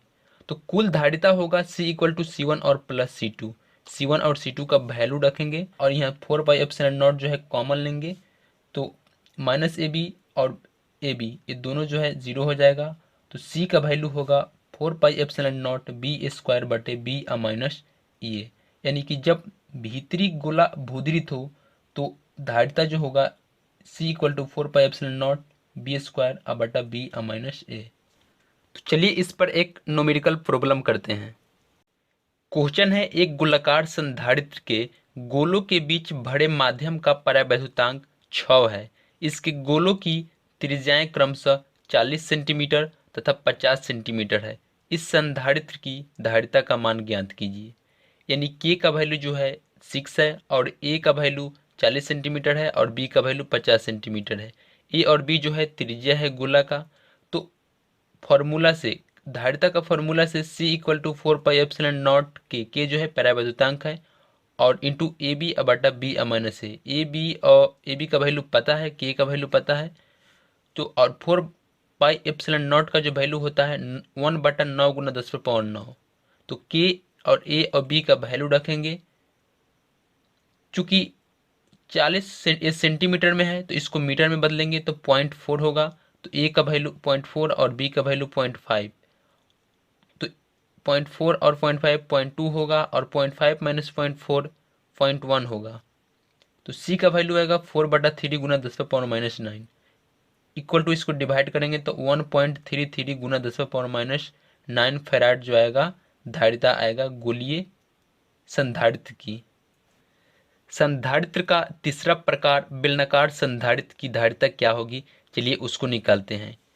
A B जो है बेलनाकार संधारित्र है, जिसमें जो बेलन ए और बी से मिलकर बना है। बेलन ए की जो त्रिज्या है ए है और बेलन बी की त्रिज्या बी है। बेलन ए जो है संग्राहक बेलन है और बी जो है संघनक बेलन है, क्योंकि बी जो है अर्थ से जुड़ा है। और जो भीतरी बेलन ए है इसकी लंबाई जो है एल है और प्रति एकांक लंबाई पर जो आवेश है लैम्डा है। तो इस बेलन के कारण इससे आर दूरी पर पी बिंदु है जहां वैद्युत क्षेत्र की तीव्रता E इक्वल टू लैम्डा बटा 2 पाई एप्सिलॉन नॉट आर। ये बेलन के कारण जो वैद्युत क्षेत्र होता है जिस पर आवेश जो है लैम्डा, आवेश का जो घनत्व है लैम्डा है, इसके बारे में मैं चैप्टर 2 गाउस की प्रमेय और गाउस के अनुप्रयोग वाले चैप्टर में बात किया हूँ। यदि आप उस वीडियो को नहीं देखें तो उसका लिंक मैं डिस्क्रिप्शन बॉक्स में डाल दूंगा, वहाँ से आप जाकर देख लीजिएगा। और वैद्युत क्षेत्र और विभव में रिलेशन है E equal to minus D V बटा डी आर। तो डी वी का वैल्यू होगा ई डी आर, ई का वैल्यू रखेंगे लैम्डा बटा 2 pi epsilon R dot D R. दोनों बेलन के बीच जो विभवांतर होगा दोनों तरफ समाकलन करने पर वी ए और वी बी, तो वी ए और वी बी को यदि चेंज करें तो माइनस साइन जो है प्लस साइन में कन्वर्ट हो जाएगा और डी वी का जो समाकलन होता है वो वी होता है और लैम्डा बटा 2 पाई एप्सिलॉन नॉट बाहर कर लेंगे और 1 बटा आर का जो समाकलन होता है वो लॉग आर होता है। और तो वी ए ऊपर चला जाएगा और वी वी नीचे आ जाएगा, तो ये माइनस जो है पॉजिटिव हो जाएगा, यानी कि V A minus V V equal to lambda बटा 4 pi epsilon naught log B आ माइनस लॉग ए। और लॉग बी आ माइनस लॉग ए का वैल्यू होता है लॉग बी आ बटा ए। तो विभवांतर होगा V A B equal to lambda बटा 2 pi epsilon naught log B आ बटा ए। बेलनाकार संधारित्र की प्रति एकांक लंबाई की धारिता जो होगी C इक्वल टू लैम्डा बटा वी ए बी, ये प्रति एकांक लंबाई की धारिता है। तो यहाँ वी ए बी का वैल्यू रखेंगे तो ये लैम्डा और लैम्डा कट जाएगा और C का वैल्यू होगा 2 पाई एप्सिलॉन नॉट बटा लॉग बी बटा ए। चूँकि लॉग में E जो है बेस है और इसको 10 में कन्वर्ट करने के लिए 2.3026 से गुना कराते हैं, तो ये बेस जो होगा 10 हो जाएगा, यानी कि C का वैल्यू होगा 2 पाई एप्सिलॉन नॉट और 2.3026 गुना लॉग 10 बी बटा ए। ये जो धारिता है बेलनाकार संधारित्र की एकांक लंबाई की धारिता है। यदि बेलन की लंबाई एल है तो एल मीटर लंबे बेलन का जो संधारित्र की जो धारिता होगी C इक्वल टू एल से गुना करा देंगे, यानी कि 2 पाई एप्सिलॉन नॉट एल और बटे इतना। ये जो होगा बेलनाकार संधारित्र की धारिता। तो संधारित्र के तीनों प्रकार को हम लोग अच्छे से डिस्कस कर लिए। अब नेक्स्ट हम डिस्कस करेंगे संधारित्रों का संयोजन। संधारित्र क्या है, संधारित्र के प्रकार और उन सारे प्रकारों को डिस्कस करने के बाद अब डिस्कस करेंगे संधारित्रों का संयोजन। संधारित्रों का संयोजन इसलिए करते हैं क्योंकि कभी कभी परिपथ में परिणामी धारिता से कम धारिता की आवश्यकता होती है और कभी कभी परिपथ में परिणामी धारिता से अधिक धारिता की आवश्यकता होती है। तो इस प्रकार संधारित्रों को जोड़ने का मुख्य दो विधि है। पहला है श्रेणी क्रम संयोजन और दूसरा है समांतर क्रम संयोजन। तो पहले बात करते हैं श्रेणी क्रम संयोजन क्या होता है। श्रेणी क्रम संयोजन में पहले संधारित्र के पहले प्लेट को वैद्युत स्रोत से जोड़ते हैं। ये वैद्युत स्रोत है, इस यहीं से होकर वैद्युत आवेश इन तीनों संधारित्र में आएगा और पहले संधारित्र के दूसरे प्लेट को दूसरे संधारित्र के पहले प्लेट से जोड़ते हैं और दूसरे संधारित्र के दूसरे प्लेट को तीसरे संधारित्र के पहले प्लेट से जोड़ते हैं और तीसरे संधारित्र के दूसरे प्लेट को अर्थ से जोड़ते हैं। मैं इसमें 3 ही संधारित्र लिया हूँ, और भी बहुत सारा हो सकता है। और इन वैद्युत स्रोतों के बीच बिंदु ए और बी के बीच जो है भी विभवांतर है और पहले संधारित्र में विभवांतर V1 है और दूसरे में V2 है और तीसरे में V3 है और तीनों संधारित्र पर जो आवेश की मात्रा होगी समान होगी, क्योंकि जो वैद्युत स्रोत से आवेश आ रहा है वो तीनों संधारित्र पे एक ही आवेश जा रहा है, तो इसलिए तीनों संधारित्र पे जो आवेश का मात्रा होगा वो समान होगा। और तीनों संधारित्र के विभवांतर के योग जो होगा बिंदु ए और बी के बीच जो विभवांतर है उसके बराबर होगा। तो V equal to V1 plus V2 plus V3। तो V1 का वैल्यू होगा पहले संधारित्र का जो विभवांतर है V1, पहले संधारित्र पर आवेश Q है और उसकी धारिता C1 है, तो V1 का वैल्यू होगा Q बटा C1। वैसे ही V2 का वैल्यू होगा Q बटा C2 और प्लस Q बटा C3। V3 का वैल्यू होगा Q बटा C3। आवेश जो है तीनों संधारित्र के लिए बराबर है। और यदि बिंदु A और B के बीच तीनों संधारित्रों के स्थान पर एक ऐसा संधारित्र रख दिया जाए जिसके प्लेटों के बीच विभवांतर V हो, तो उस संधारित्र जो है वो तीनों संधारित्र का तुल्य संधारित्र कहलाएगा। और उस संधारित्र की धारिता CS मान लेते हैं, तो V का जो वैल्यू होगा Q बटा CS होगा, क्योंकि आवेश की जो मात्रा है उस संधारित्र पर, इस तीनों संधारित्र पर जो आवेश की मात्रा है उसके बराबर है। तो Q से Q एक कट जाएगा, 1 बटा जो CS होगा इक्वल टू 1 बटा C1 प्लस 1 बटा C2 प्लस 1 बटा C3। तो ऐसे ही हम लोग n संधारित्र को जोड़ सकते हैं। तो ये है श्रेणी क्रम संयोजन, यानी श्रेणी क्रम संयोजन में बहुत सारे संधारित्र को जोड़ा जाए तो तुल्य संधारित्र की जो धारिता का व्युत्क्रम होगा उस संधारित्र के अलग अलग धारिता के व्युत्क्रम के योग के बराबर होगा। चलिए जानते हैं श्रेणी क्रम संयोजन की क्या विशेषता होती है। पहला है, सभी संधारित्रों पर आवेश का परिमाण समान होता है। ये तो हम लोग पहले ही देख चुके हैं कि यदि संधारित्र को श्रेणी क्रम में जोड़ा जाए तो उस पे जो आवेश जो है, आवेश की जो परिमाण है वो समान होता है, क्योंकि यदि यहाँ से प्लस Q आवेश जा रहा है तो तीनों संधारित्र पर प्लस Q आवेश का जो मात्रा होगा वो तीनों संधारित्र पर बराबर होगा। दूसरा है, इस संयोजन में सबसे कम धारिता वाले संधारित्र की प्लेटों के बीच वोल्टेज सबसे अधिक होता है। जैसे ये पहले संधारित्र है तो और इसके बीच जो विभवांतर है, प्लेटों के बीच विभवांतर V1 है, तो V1 इक्वल टू कितना होगा Q बटे C1। पहले संधारित्र का जो धारिता है C1 है, और यदि इसकी धारिता को कम किया जाए तो इसका विभवांतर बढ़ेगा, क्योंकि यह धारिता के व्युत्क्रमानुपाती है। तो इसलिए सबसे कम धारिता वाले संधारित्र का वोल्टेज सबसे अधिक होता है। तीसरा है, इस संयोजन की तुल्य धारिता का मान संयोजन में जोड़े गए संधारित्रों में सबसे न्यूनतम धारिता से भी कम होता है। यानी जैसे 3, 4 और 5 फैराड के जो धारिता संधारित्र है उसको धारिता को जोड़ा गया है, तो तुल्य इसकी जो तुल्य धारिता होगी तीनों की वो 3 से भी कम होगी। चौथा है, इसका उपयोग तब किया जाता है जब किसी ऊंचे वोल्टेज को अनेक संधारित्रों पर विभाजित करना होता है। यानी यदि कोई संधारित्र वोल्टेज को सहन नहीं कर पाता है तो उसे श्रेणी क्रम में जोड़ा जाता है ताकि वोल्टेज जो है विभाजित हो जाए। जैसे ये पहला संधारित्र जो V वोल्टेज है वो सहन नहीं कर पाता है, और ऐसे ही संधारित्र को श्रेणी क्रम में जोड़ दिया जाए तो ये वोल्टेज जो है V1, V2 और V3 में विभाजित हो जाता है, जिससे संधारित्र को कम वोल्टेज मिलता है और वह सहन कर पाता है। तो अब आप समझ गए होंगे कि संधारित्रों का संयोजन श्रेणी क्रम में क्यों होता है। संधारित्र के संयोजन का दूसरा विधि है समांतर क्रम संयोजन। इस संयोजन में, जैसे इसमें मैं 3 संधारित्र लिया हूँ, इस संयोजन में संधारित्र के पहले प्लेट को एक बिंदु पर और दूसरे प्लेट को किसी दूसरे बिंदु पर जोड़ते हैं और इस बिंदु को भू संपर्कित करते हैं, यानी कि अर्थ से जोड़ देते हैं। तो यदि वैद्युत स्रोत से Q आवेश आए तो बिंदु A पर जो है Q आवेश विभाजित हो जाएगा Q1, Q2 और Q3 में। Q1 आवेश जो होगा पहले संधारित्र पर होगा और Q2 दूसरे पर होगा और Q3 तीसरे पर होगा। तो Q का जो वैल्यू होगा यानी Q1 Q2 का योग के जो बराबर होगा, Q equal to Q1 plus Q2 plus Q3। और बिंदु A और B के बीच जो विभवांतर होगा वही विभवांतर इन संधारित्र के प्लेटों के बीच होगा। तो Q equal to Q1 plus Q2 plus Q3। तो Q1 का वैल्यू होगा, ये पहले संधारित्र का आवेश है और पहले संधारित्र का जो धारिता है C1 है, तो Q1 का वैल्यू होगा C1 भी, क्योंकि विभवांतर जो है B है और ये तीनों संधारित्र के लिए बराबर है।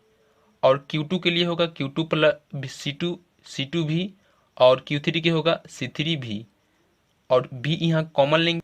और यदि मान लेते हैं कि तीनों संधारित्र के स्थान पर एक संधारित्र लेते हैं जिस पर Q आवेश है और उसके बीच जो विभवांतर है वो V है और उसकी धारिता Cp है, तो Q का जो वैल्यू होगा Cp भी होगा और ये V से भी कट जाएगा, तो Cp equal to C1 plus C2 plus C3, और ऐसे ही ये डॉट डॉट Cn तक हो सकता है। यहाँ मैं 3 ही संधारित्र लिया हूँ, n तक आप ले सकते हैं।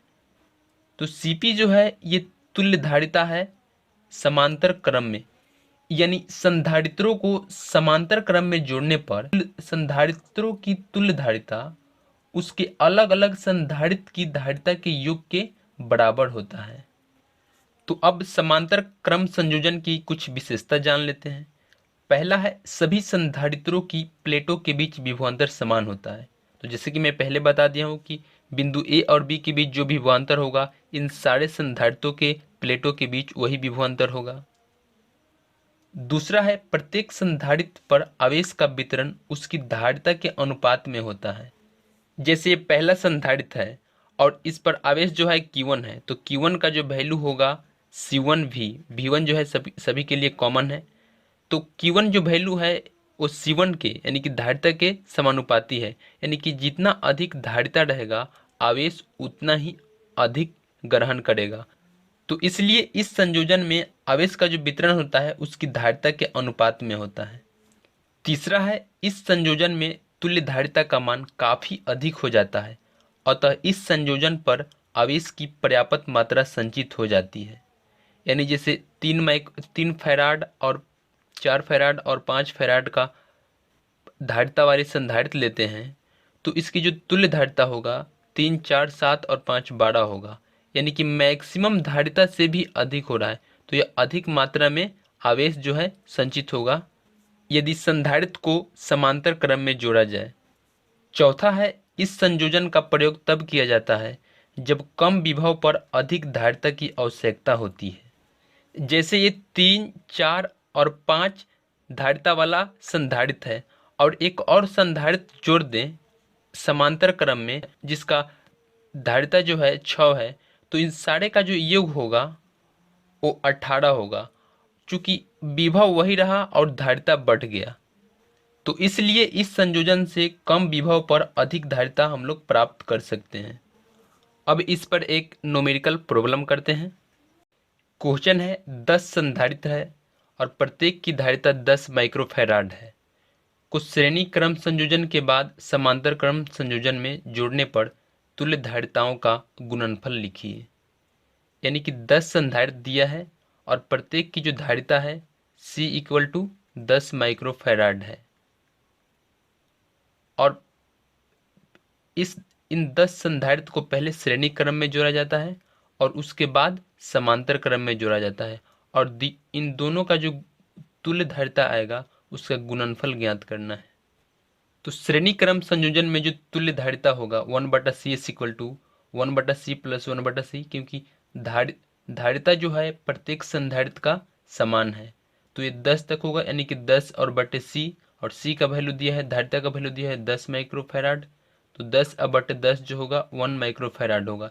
यानी कि श्रेणी क्रम में जो तुल्य धारिता होगा वह 1 माइक्रोफैराड होगा, और धारिताओं को समांतर क्रम में जोड़ने पर जो तुल्य धारिता होगा Cp equal to C plus dot dot ये 10 तक जाएगा, तो इक्वल होगा Cp इक्वल टू होगा 10C, और C का यानी धारिता का वैल्यू दिया है 10 माइक्रोफैराड, तो यानी कि Cp यानी समांतर क्रम में धारिताओं को जोड़ने पर जो तुल्य धारिता होगा वो 100 माइक्रोफैराड होगा, और श्रेणी क्रम और समांतर क्रम का तुल्य धारिता का गुणनफल होगा 1 माइक्रोफैराड और गुने 100 माइक्रोफैराड इक्वल टू 100 माइक्रोफैराड का स्क्वायर्ड। संधारित्र की धारिता को समझने के बाद संधारित्र में संचित ऊर्जा कितना होता है, चलिए उसको समझते हैं। यानी जब किसी संधारित्र को आवेशित किया जाता है तो आवेशन की क्रिया में संधारित्र के एक प्लेट से आवेश दूसरे प्लेट पर स्थानांतरित होता है, और इस क्रिया में कुछ कार्य करना पड़ता है, और यही कार्य जो है संधारित्र में ऊर्जा के रूप में संचित होता है, और यही संधारित्र में संचित ऊर्जा कहलाती है। तो मान लेते हैं किसी क्षण संधारित्र पर आवेश Q डैश है और इसकी धारिता C है, तो V डैश यानी विभव जो होगा V dash equal to Q dash और बटा C, और उसके बाद आगे इस संधारित्र को डी क्यू आवेश देने में जो कार्य किया जाएगा D U equal to V dash और गुने डी क्यू। वी डैश का वैल्यू रखेंगे क्यू डैश और बटा सी और गुने डी क्यू। तो ऐसे ही क्यू आवेश देने में जो कार्य होगा वही कुल संचित ऊर्जा होगा संधारित्र में। दोनों तरफ समाकलन करेंगे 0 से क्यू, तो डी यू का समाकलन यू होगा और क्यू का समाकलन क्यू स्क्वायर बटे 2 होगा। क्यू डैश की जगह क्यू रखेंगे और उसके बाद -0 को रखेंगे तो 0 हो जाएगा। तो यू का जो वैल्यू आएगा 1/c क्यू स्क्वायर बटा 2, यानी क्यू स्क्वायर बटा 2c जो है स्थितिज ऊर्जा होगा। U equal to 1/2 Q square बटा सी इक्वल टू, यदि क्यू की जगह सी भी रखें तो यू का वैल्यू आएगा हाफ सी वी स्क्वायर, और यदि सी की जगह क्यू बटे भी रखें तो यू का वैल्यू आएगा हाफ क्यू भी। तो ये तीनों जो है संधारित्र में संचित ऊर्जा का फॉर्मूला है, इसको आपको याद रखना है। संधारित्र में ऊर्जा जो है प्लेटों के बीच स्थित माध्यम में निहित रहता है, और संधारित्र के प्लेटों द्वारा घेरे गए माध्यम के एकांक आयतन में जो ऊर्जा निहित रहता है उसे संधारित्र का ऊर्जा घनत्व कहते हैं। इसको स्मॉल ई से डिनोट करते हैं। तो यू इक्वल टू होगा यू बटा वी। यू जो है संधारित्र में संचित कुल ऊर्जा, भी जो है प्लेटों द्वारा घेरा गया आयतन है। तो यू का वैल्यू होगा यानी संचित ऊर्जा का वैल्यू होगा हाफ सी वी स्क्वायर बटे आयतन का वैल्यू होगा प्लेटों का क्षेत्रफल और गुने प्लेटों के बीच की दूरी डी। तो सी का वैल्यू हम लोग जानते हैं, यानी प्लेटों का जो धारिता होता है, समांतर प्लेट संधारित्र की जो धारिता होता है सी इक्वल टू के एप्सिलॉन ए बटा डी। ये माध्यम का परावैद्युतांक, के जो है माध्यम का परावैद्युतांक है। तो सी का वैल्यू इसमें रखने पर यू का वैल्यू होगा, और ए से एक कट जाएगा, और यू का वैल्यू होगा half K epsilon not we बटा डी का होल स्क्वायर। वी बटा डी जो है ये वैद्युत क्षेत्र है, तो यू यानी ऊर्जा घनत्व तो होगा half K epsilon A E square joule पर मीटर क्यूब। तो इस संधारित्र के ऊर्जा घनत्व का फॉर्मूला है। तो संधारित्र का ऊर्जा घनत्व और संधारित्र में संचित ऊर्जा को जानने के बाद चलिए उस पर एक न्यूमेरिकल प्रॉब्लम करते हैं। क्वेश्चन है 6 माइक्रोफैराड धारिता के एक संधारित्र का विभवांतर 10 वोल्ट से 20 वोल्ट कर देने पर उसकी स्थितिज ऊर्जा में वृद्धि की गणना कीजिए। यानी 6 माइक्रोफैराड धारिता का एक संधारित्र है और उसका विभवांतर जो है 10 वोल्ट से 20 वोल्ट कर दिया जा रहा है, तो स्थितिज ऊर्जा में कितनी वृद्धि होगी उसकी गणना करना है। तो संधारित्र का धारिता दिया है 6 माइक्रोफैराड यानी इक्वल टू 6 × 10⁻⁶ फैराड, और विभवांतर V1 10 वोल्ट है और V2 20 वोल्ट है। तो स्थितिज ऊर्जा में वृद्धि जो होगा delta U equal to U2 minus U1। U2 का value half C V2 square minus half C V1 square. तो सी को कॉमन लेंगे तो डेल्टा यू इक्वल टू होगा, सी का वैल्यू रखेंगे, धारिता का वैल्यू दिया है इतना, उसको रखेंगे, और V2 और V1 का वैल्यू रखेंगे। तो ये 400 और -100 300, और इसका गुना कराएंगे और इसमें गुना कराएंगे तो डेल्टा यू का वैल्यू आएगा 9 × 10⁻⁴ जूल। इस चैप्टर का लास्ट टॉपिक है नुकीले भागों से विद्युत आनावेशन, यानी कैसे नुकीले भाग से विद्युत डिस्चार्ज होता है उसको समझेंगे। और इसके बाद वान डी ग्राफ जनित्र जो इसी के सिद्धांत पे कार्य करता है उसको समझेंगे। तो उससे पहले इसको समझते हैं नुकीले भागों से विद्युत आनावेशन। तो जैसे कि हम लोगों को पता है कि आवेश का पृष्ठ घनत्व तो होता है सिग्मा इक्वल टू क्यू और बटा ए, यानी कि आवेश और बटा क्षेत्रफल। और आवेश का वैल्यू हम लोगों को पता है कि सी भी होता है, और ये जो है क्षेत्रफल है। और यदि मान लेते हैं कि आर त्रिज्या का कोई गोलीय चालक है, तो गोलीय चालक की जो धारिता होती है 4πε0 आर, और ये भी और बटा उसका गोलीय चालक का जो क्षेत्रफल होता है 4πr²। तो सिग्मा यानी आवेश घनत्व का जो वैल्यू होगा, आवेश के पृष्ठ घनत्व का जो वैल्यू होगा सिग्मा इक्वल टू ये 4π और 4π कट जाएगा, और आर से आर, एक आर से एक आर और एक आर कट जाएगा, तो सिग्मा का वैल्यू होगा एप्सिलॉन वी और बटा आर। तो इस फॉर्मूला से, इस डेरिवेशन से आप देख रहे हैं कि जो आवेश घनत्व, आवेश का जो पृष्ठ घनत्व है वो सिर्फ त्रिज्या पे निर्भर कर रही है और विभव जो है समान है। यानी यदि त्रिज्या अलग अलग है तो आवेश का पृष्ठ घनत्व भी अलग होगा, और त्रिज्या कम होगा तो पृष्ठ घनत्व अधिक होगा, और त्रिज्या ज़्यादा होगा तो पृष्ठ घनत्व कम होगा।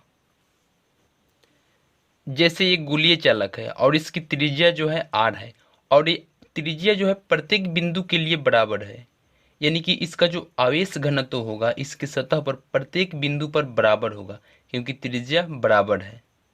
और जैसे एक और ये चालक है जिसका ये भाग जो है नुकीला भाग है, और जैसे आप देख रहे होंगे कि इस भाग का जो त्रिज्या है वो कम है इसके कंपेयर में, तो यहाँ जो आवेश घनत्व है वो ज़्यादा है, क्योंकि यदि त्रिज्या कम है तो उसका आवेश घनत्व जो होगा वो ज़्यादा होगा। तो इस चालक में इसके नुकीले भाग पर जो है आवेश का घनत्व सबसे अधिक होगा, यानी यहाँ आवेश का पृष्ठ घनत्व सबसे अधिक होगा, और इसलिए इस नुकीले भाग से हवा या धूल के कण जब टकराएंगे यानी इससे चिपकेंगे तो वे कण जो है आवेशित हो जाएंगे, और वे कण यदि इस पे पॉजिटिव चार्ज है तो वे कण पॉजिटिव पॉजिटिव चार्ज से आवेशित हो जाएंगे, और पॉजिटिव चार्ज एक दूसरे को प्रतिकर्षित करेगा तो धूल के कण जो है इससे दूर हट जाएंगे।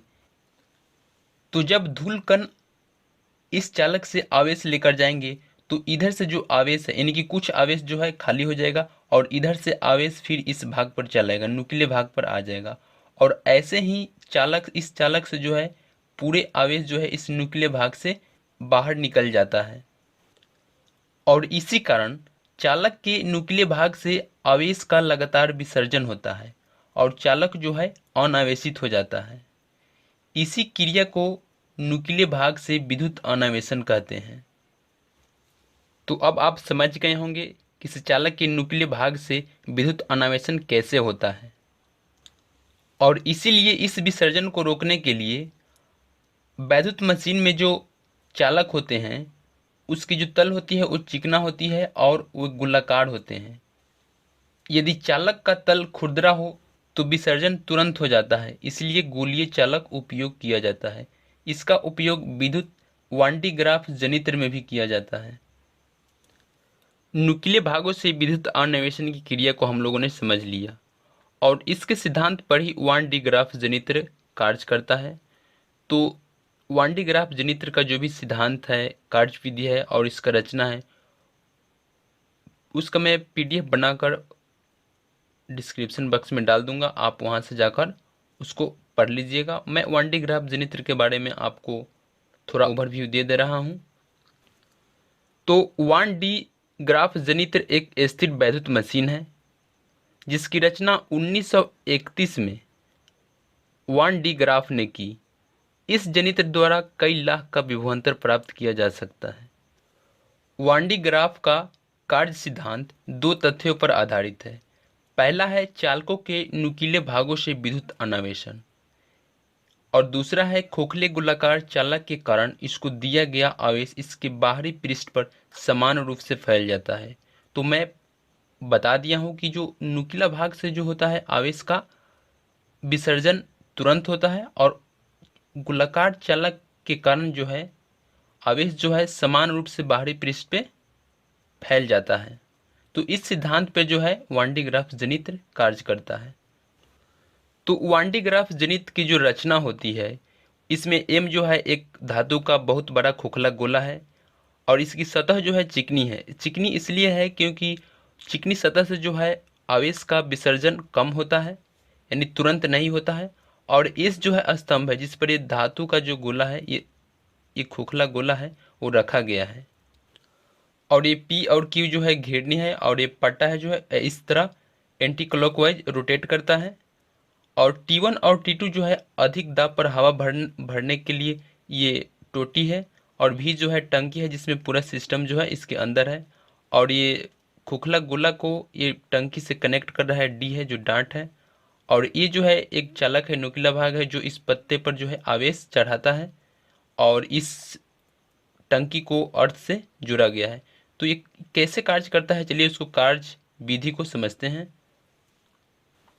तो चलिए समझते हैं 1D ग्राफ जनित्र कैसे कार्य करता है।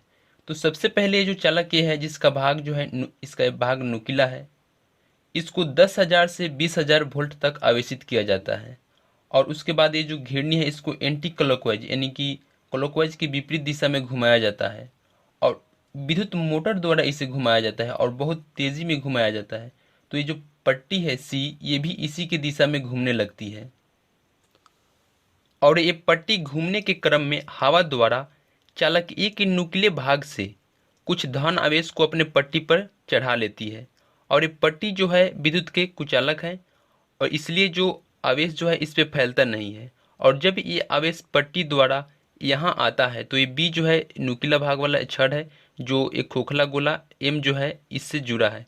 तो इस आवेश से इस छड़ के कारण जो है प्लस आवेश जो है इस एम खोखले गोले पर चला जाता है और इस गोले का जो है विभव बढ़ता जाता है। इस प्रकार जनित्र द्वारा कई लाख तक का विभव प्राप्त किया जा सकता है और यही इसकी कार्यविधि है। तो मैंने कार्यविधि, रचना और किस सिद्धांत पे कार्य करता है उसको मैंने बता दिया।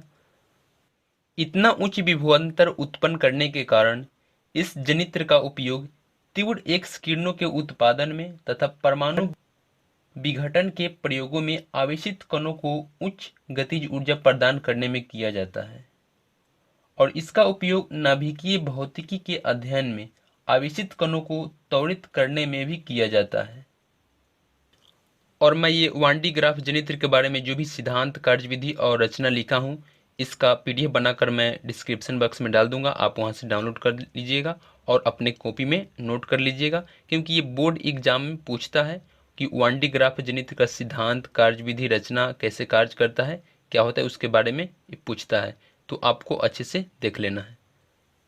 तो ये इस चैप्टर का लास्ट टॉपिक था। अब अगला वीडियो में इस चैप्टर पे बहुविकल्पीय प्रश्न और आंगिक प्रश्न करेंगे। तो आज के लिए बस इतना ही।